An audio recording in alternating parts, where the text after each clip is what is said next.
j'aime une fille, son nom c'est Joséphine. Elle est pour moi l'esquisse d'un espoir.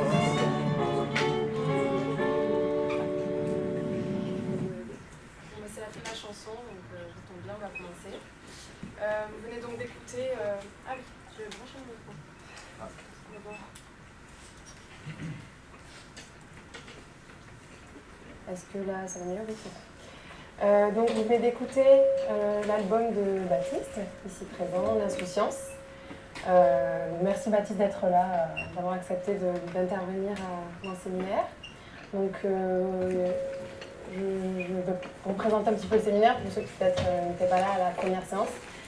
D'ailleurs merci à ceux qui sont venus à la première séance, qui fut très réussi grâce à tout votre enthousiasme.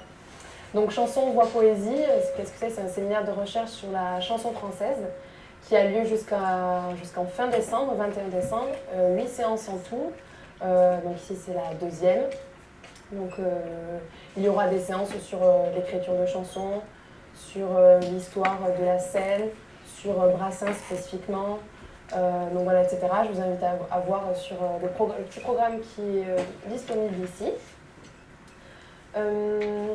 Sachez aussi que la première séance est disponible, sera bientôt disponible sur le site savoir.ens.fr, savoir au pluriel, voilà, si vous voulez revenir dessus. J'annonce aussi déjà que la prochaine séance portera sur l'histoire du live, l'histoire de la scène. Donc ce sera aborder la chanson d'un point de vue plus empirique, plus temporel, plus historique, avec Bertrand Dical, journaliste à France Info. Et je voulais également vous faire passer, je vais faire une petite feuille, si jamais vous voulez vous inscrire à la mailing list, vous pouvez mettre votre nom, prénom, moi j'avais pas prévu, et mail, si vous voulez avoir des informations, c'est juste une fois par, je peux faire passer la feuille à quelqu'un. Si jamais vous voulez recevoir une information, c'est une fois par séance en fait, pour annoncer la prochaine séance une semaine avant, tout simplement. Donc voilà. Donc pour la deuxième séance, j'ai invité un artiste, donc un praticien de la chanson, là où pour la première, j'avais invité un universitaire, un chercheur. Donc j'ai trouvé ça important d'inviter des artistes, d'inviter ceux qui pratiquent pour avoir un nouvel angle d'approche sur les recherches, parce que la recherche, justement, on a besoin d'exemples pour vraiment pouvoir saisir au mieux l'objet de recherche. On a besoin que des chercheurs, donc voilà. Et c'est aussi pour un bon moyen d'illustrer ce qui sera dit, les exemples, vu qu'à la fin, donc, il y aura un petit moment réservé à la musique, un petit concert où Baptiste nous chantera les chansons de son choix. Avant ce concert, donc, après une petite introduction que je suis en train de faire, il va y avoir la discussion. Et justement, pour cette séance, j'aimerais que la discussion soit vraiment participative. Là où d'habitude les conférences de ce type, c'est introduction, intervention et questions à la fin. Là non, j'aimerais vraiment que si si quelque chose vous vient à l'esprit, si vous avez une question à poser à Baptiste, vous levez la main et donc vous serez, tout de suite, vous pourrez intervenir. Donc ça sera un petit peu une discussion forcément à bâton rompu. Donc j'aimerais que, pour pas qu'on s'y perde, en fait, j'aimerais qu'on aborde 4 axes principaux. Notamment donc, c'est pas dans l'ordre, hein, on va voir comment ça se passe. Le commencement de l'écriture, en fait, la question de quand est-ce qu'on commence à écrire, pourquoi, par quoi on commence, journal, chanson, poème, etc. Ensuite, j'aimerais aborder la question de l'inspiration, donc les influences, comme c'est le titre de la séance aujourd'hui.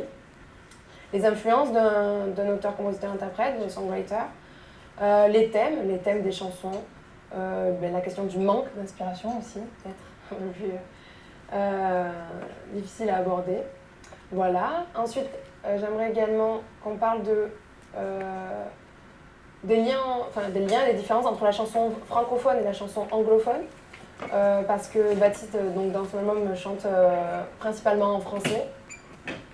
Mais il y a vraiment beaucoup de marques de la culture américaine. Il y a beaucoup de langue anglaise. Il y a des mélanges, il y a une chanson tout en anglais, d'autres chansons tout en français, et d'autres chansons où il y a des mélanges. Voilà, on va voir pourquoi. Il y a aussi une traduction, adaptation. Donc, voilà, bref, on peut voir les questions que ça pose. Et enfin, j'aimerais aborder le lieu de la scène et ses effets. La chanson est un art qui va vivre. Il y a un texte, il y a une composition, mais il y a aussi, et presque surtout, je dirais, le live, ce qu'on appelle le live, le concert.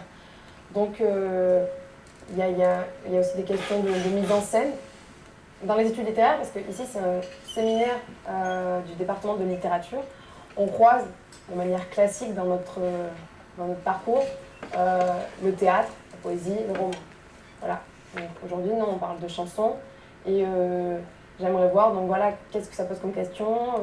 La chanson a du théâtre, ben oui, la mise en scène du corps.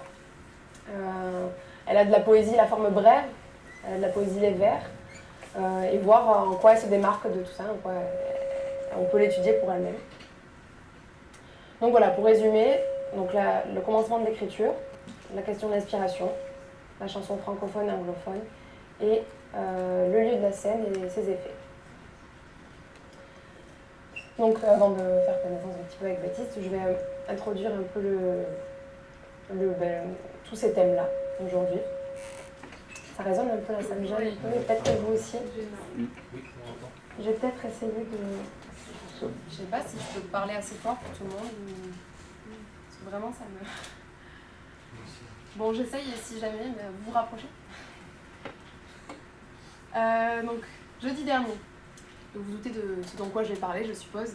13 octobre 2016, le prix Nobel de littérature est décerné. Donc le prix Nobel depuis 1901 récompense, je cite, un écrivain ayant rendu de grands services à l'humanité grâce à une œuvre littéraire qui a fait la preuve d'un puissant idéal. Donc ici j'ai cité le testament du chimiste suédois Alfred Nobel. On parle d'écrivain, comme vous pouvez le constater. Mais le prix a également récompensé depuis 1901 des philosophes, Bergson, Russell, un historien, et même un homme politique, Winston Churchill, pour ses discours. Donc il est loin d'avoir récompensé uniquement des écrivains au sens strict du terme. Et donc, jeudi dernier, un auteur, compositeur, interprète, un singer-songwriter, Robert Zimmerman, donc Bob Dylan. Et ça ne pouvait pas mieux tomber pour notre séance d'aujourd'hui, parce que comme Bob Dylan, songwriter,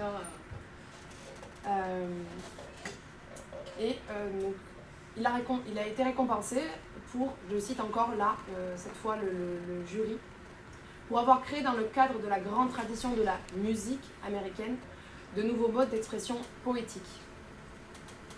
Donc on peut dire que ce prix bouscule un peu les frontières de la littérature, ou au moins prouve qu'elles sont mouvantes.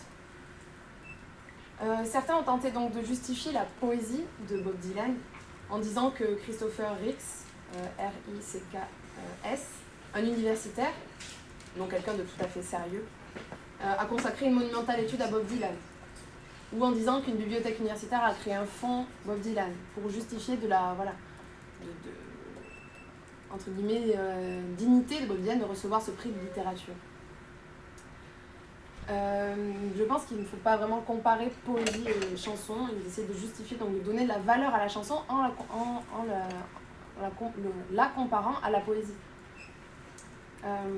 J'ouvre d'ailleurs une parenthèse, la séance du 7 décembre de chansons voix poésie sera consacrée justement à ces questions très, très pertinentes. Donc avec Mathias Vincenot, et la séance s'intitule Poésie et chansons, et si on arrêtait avec les acteurs. Je referme la parenthèse. Donc le plus important, je crois, pour désigner la chanson, c'est la citation du jury. C'est un nouveau mode d'expression poétique. Ce n'est pas un croisement entre la poésie et la chanson, ce n'est pas forcément non plus l'une qui s'injecte dans l'autre ou inversement. Parce que dire ça serait conserver la dualité des deux notions, ça serait conserver la séparation de ces deux notions. Je pense qu'il faut, le fait que la chanson a été récompensée en 2016, c'est une manière de se dire qu'il faut repenser les catégories. Que la littérature, c'est une définition plus large que la définition scolaire et canonique qu'on en donne. Et justement, Bob Dylan, ça peut être le déplacement du canon. La chanson, ça peut être le déplacement du canon, la littérature. Bon, en tout cas, la chanson est nobélisée. Voilà, ça y est. Donc, Bob Dylan commence à écrire à 18 ans. À cet âge-là, il a déjà changé de nom, il a déjà des chansons presque à maturité, puisqu'il enregistre son premier album à 20 ans, 2 ans plus tard. Il sort en 1962. Il y a déjà, enfin c'est pas un premier album, on peut pas parler vraiment de jeunesse de Bob Dylan, puisqu'il y a déjà des chansons comme Man of Constantine Row, il y a vraiment des chansons qui ont eu un grand succès. Il commence donc très jeune.